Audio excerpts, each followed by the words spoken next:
ओम श्री परमात्मा ने नमः।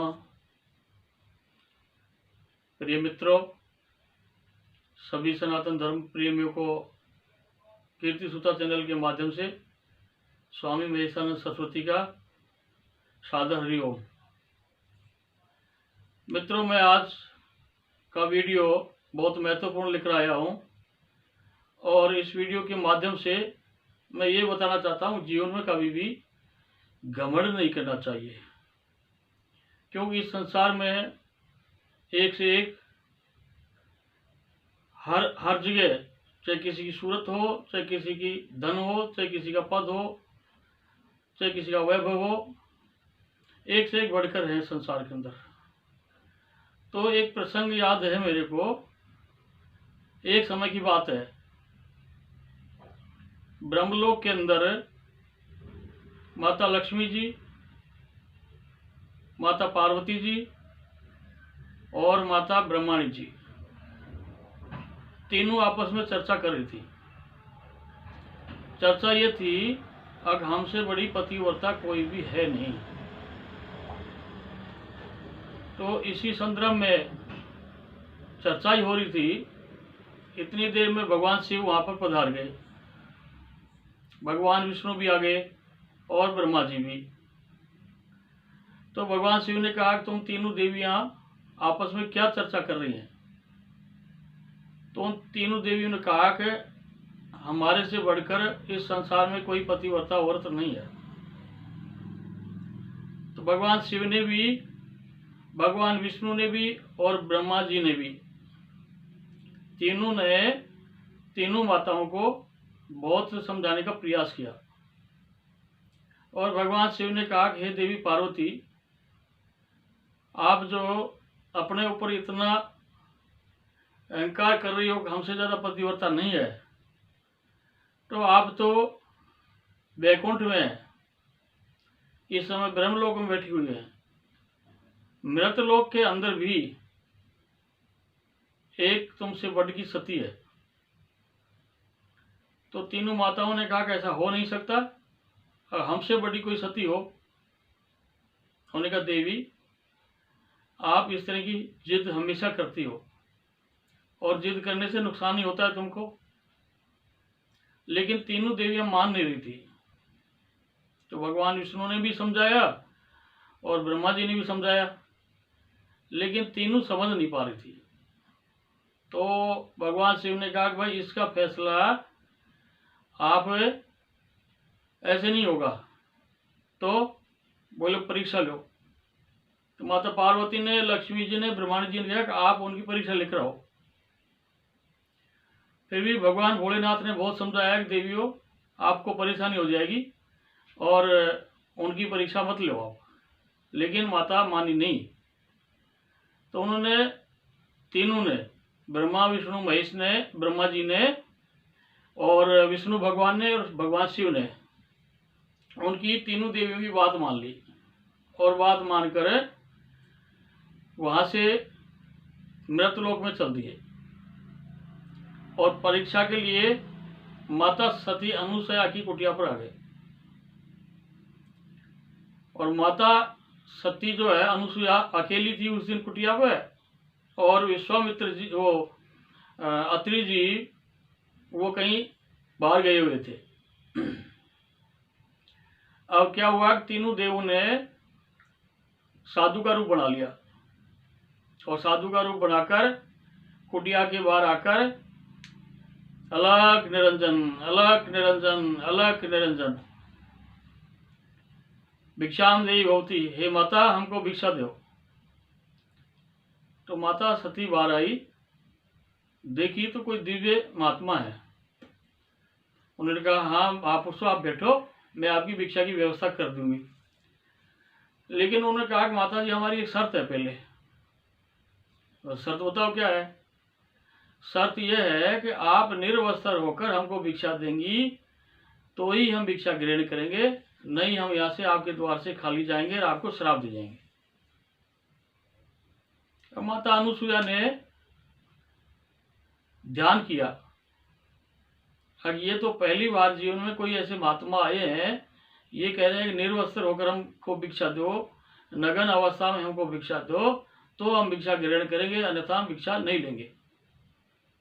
तो जब माता ने ध्यान किया, योग माया से उन्होंने देखा, आगे तो साक्षात त्रिलोकी के नाथ हैं तीनों, और मेरा सौभाग्य है, और हमारी भारतीय संस्कृति की परंपरा है, हमारे दरवाजे पर कोई भी भूखा प्यासा आ जाए आज भी, तो उनको खाली हाथ नहीं जाने देते, कुछ न कुछ देते हैं। तो माता ने कहा, हे साधुओं, मैं निश्चित रूप से आपको भिक्षा दूंगी, आप थोड़ा इंतजार करो। तो भगवान शिव और ब्रह्मा जी और भगवान विष्णु तीनों दरवाजे पर खड़े हो गए, और भगवान अत्रि जी थे नहीं वहां पर।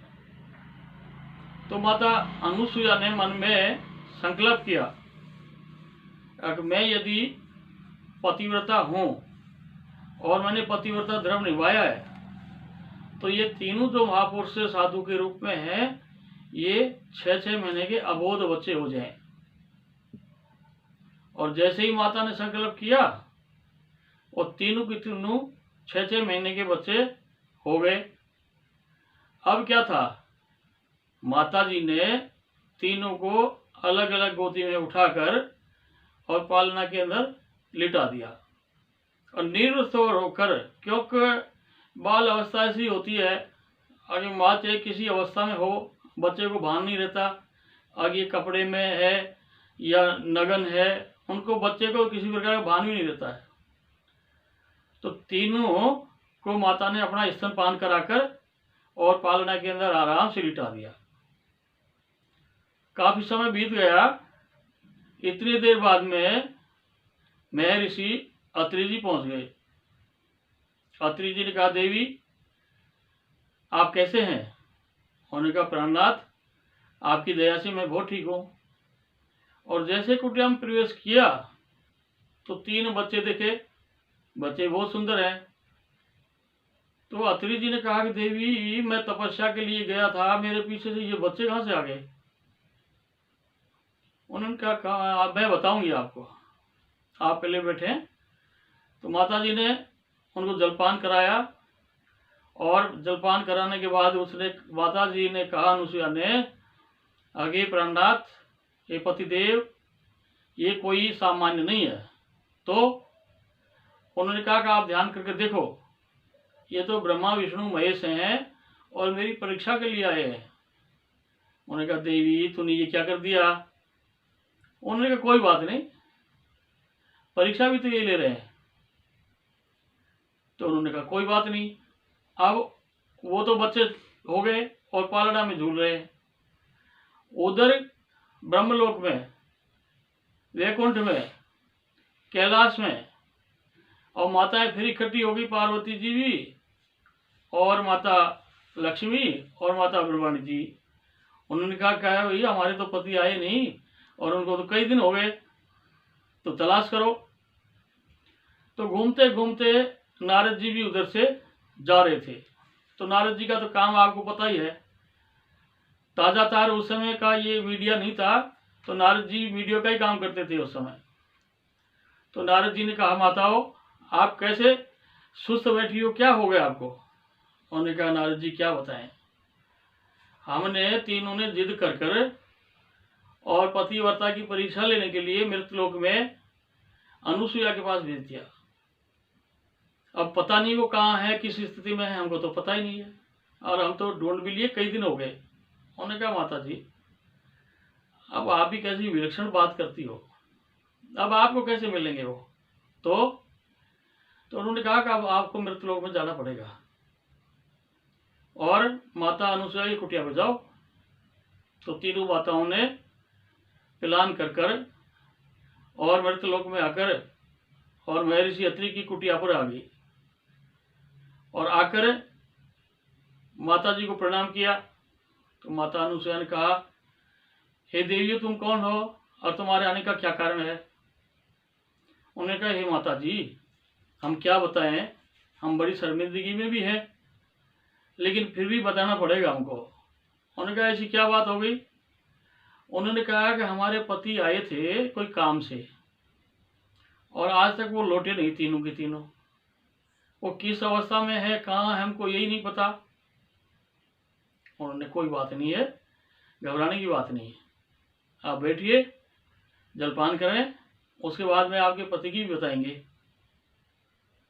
तो थोड़ी देर बैठकर पानी वगैरह पीकर कंदमूल फल खाए और माता अनुसुया ने कहा, अरे देवियों, ये तुम्हारे पति तीनों हैं, अब इनमें से अपना अपना पति छांट लो।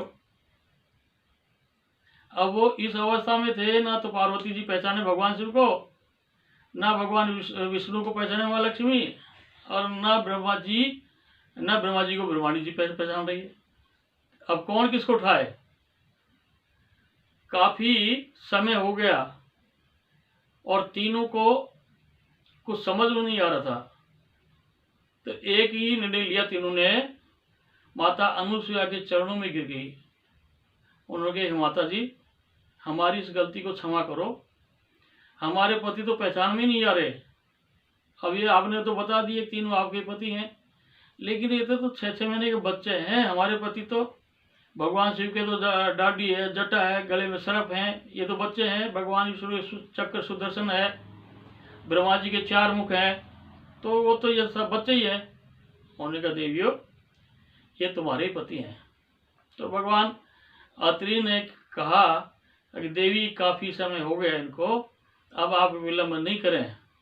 तो माता अनुसुया ने कहा कि देखो, आपने जिद करी और जिद के अंदर अब बताओ कौन जीता। तब तीनों ने कहा कि माता जी, इस संसार में आपसे बड़ी कोई पतिव्रता, कोई सती औरत नहीं है। हम आपको प्रणाम करते हैं और आगे से हम ऐसी भूल नहीं करेंगे। तब माता अनुसुया ने तीनों को पुनः उसी रूप में, भगवान शिव को भी, भगवान विष्णु को भी और भगवान ब्रह्मा जी को भी अपने अपने स्वरूप में स्थित कर दिया। तो तीनों ने अपने अपने पतियों को प्रणाम किया। तो भगवान शिव ने कहा, हे देवी पार्वती, देखा आपने कितनी बड़ी सती है अनुसुया माता। तो उसी दिन से कई बार कई प्रश्न कर देते हैं, शंकर का पिता बताओ, शंकर भगवान की माता बताओ। तो भगवान अत्रि को ही उनका पिता मानते हैं और माता अनुसुया को माता मानते हैं, क्योंकि उन्होंने स्तनपान कराया और बच्चे की तरह से रखा। तो ये कहानी जो है ना, बड़ी शिक्षाप्रद है, क्योंकि हमारे इस भारत के अंदर एक से एक विदुषी माताएं हुई हैं और नारी तो साक्षात शक्ति का ही स्वरूप है, लेकिन उसको पहचानना वो सामान्य नहीं है। तो जीवन में कभी भी घमंड नहीं करना चाहिए, क्योंकि क्या पता कौन किस कंडीशन, किस स्थिति में है और क्या कर सकता है। तो इस कहानी के माध्यम से एक तो मैं ये आपको बताना चाहूँगा कि हमारे सनातन धर्म के अंदर और हमारे इस भारत देश के अंदर कितने कितने ऋषि मुनि जति सती हुए, और उनका मैं तो ये चाहता हूँ आज की जो शिक्षा पद्धति है, इसमें यदि प्रसंग जुड़ जाए तो हमारी बालिकाओं पर भी असर पड़ेगा, हमारी माताओं पर भी प्रभाव पड़ेगा और इससे एक नए जीवन की शुरुआत होती है। तो जीवन में कभी भी घमंड किसी बात का नहीं करना चाहिए। इस कहानी के माध्यम से पुनः मैं आपको राधे राधे, जय श्री कृष्णा।